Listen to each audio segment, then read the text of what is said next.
Okay, so here's what we got going on.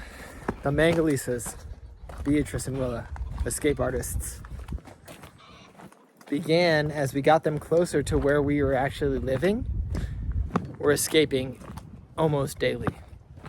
And I don't know if it's their wool, that the fence doesn't snap hard on them, or they figured out that they could get out and that was it, because pigs are smarter than dogs. So anyway, we've moved them, and I think it's going to be successful, into where we actually had originally put our goats. So it's all fenced in, metal fence, T-posts, strong. And so what I'm going to do is I'm going to bring a permanent water up there. I had built a waterer a while ago with a pig nipple on there. It's perfect that they could just drink water all day. And that way I don't have to bring them water every day. So what I'm going to do is I'm going to bring that up there to them in the hopes that this will be a more permanent situation. Also, it's not freezing anymore. So the good news about that is that I won't have to empty and refill the water all the time. I know I want them to be out and about. If I do leave the mangoes just in one place, it's almost like a mini silvopasture. If I took out some of the trees, it's under a bunch of pine trees. It's actually really cool. They have shade. I think they really like the area. So I just got to get them permanent water up there. That's what we're going to do.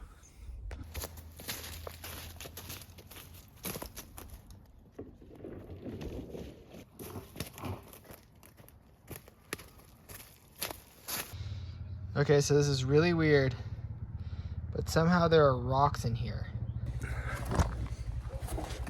All right, so I got my pig water.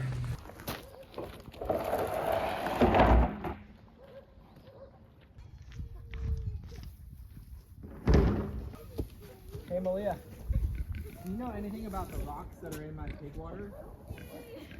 Just wondering if you know. Oh, that was me when I was mad. Oh, you did this?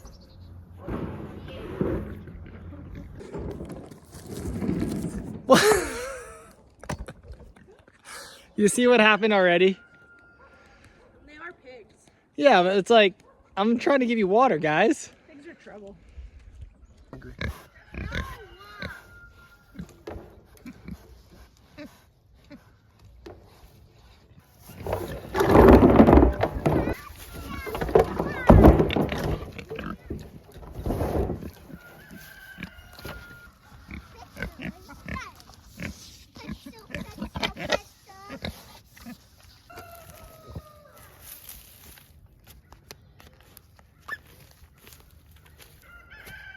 I don't know if I've ever met someone that really likes to garden in those Old Navy sandals. I'd be barefoot if my feet were tougher. You gotta get strong feet. I know, I gotta build up my strength a little bit. You know, it's been winter. You're right. You haven't been barefoot lately? No. So, these beds where we had stuff last year seem to be more fertile? Absolutely. Well, and easier, like softer the soil is. Yeah, it looks like it's really easy with that fork. We don't even have a broad fork, guys. We just got a 4-prong fork.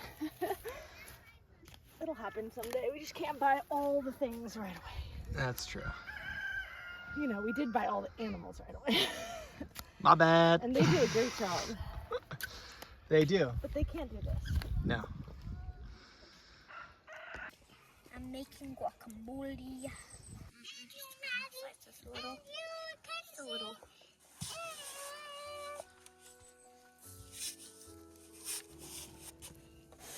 Now it's time to mush. With a chip. Those were homegrown microgreens. Alright, so my next, I am going to get the rest of these, hopefully, chopped up and wood chipped, because I have a full bed of wood chips.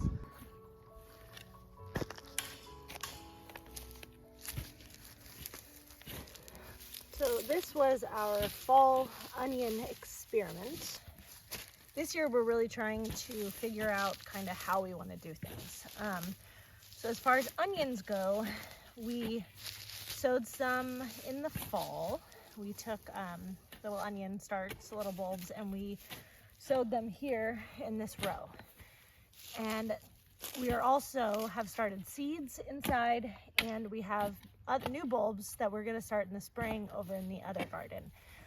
just to kind of see how we want to do it. Anyways, we're trying them all 3 ways. Now in this row, this is where we, like I said, started them in the fall, and we put straw on top. However, it doesn't really look like it was straw because it's growing a ton of grass, and straw is not supposed to have seed. So that part so far didn't work.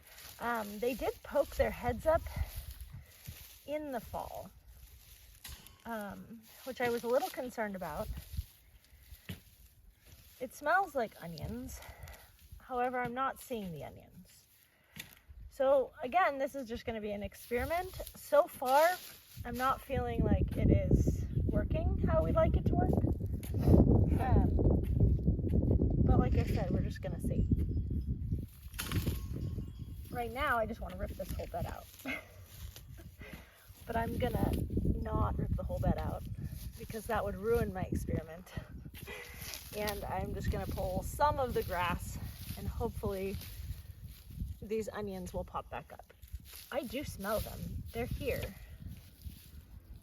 I don't want to dig too deep and disturb them.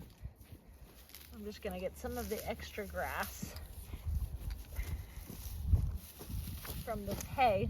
It's not supposed to grow. And we'll see what happens.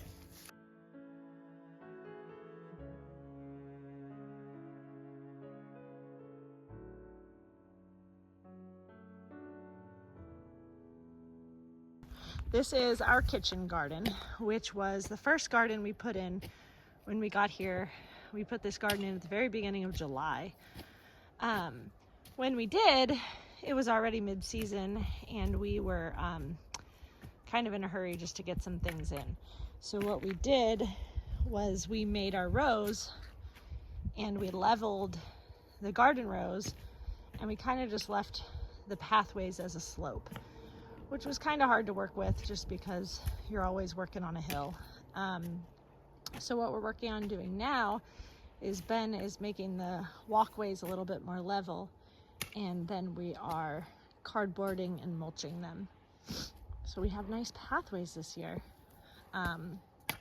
As far as these rows, several of them are already planted. The experimental onions are down there. I think we have 2 rows here of strawberries that we put in. We have a row of garlic down there.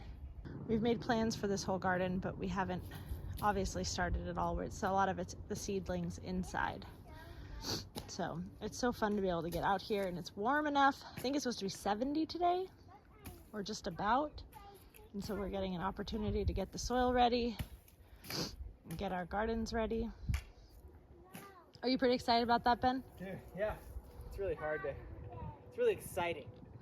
It's hard to see it right now, but that's where you and I differ. I see it all. Do you think the pigs like their new home? Dude, look at them. Sun shining right now.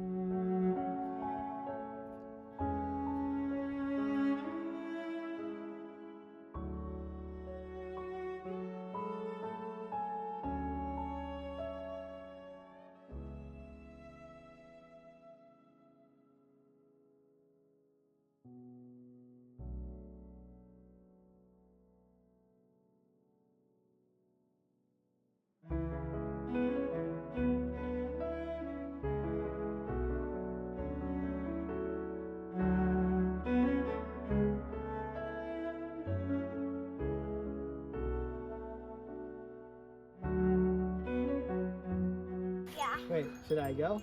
Yeah. The wood chips. All right, watch it. Go. Go. Oh, don't get my foot. Let me get out of the way. Almost.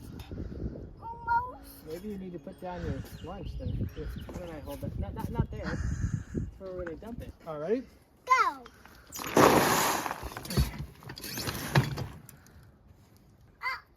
Climb down.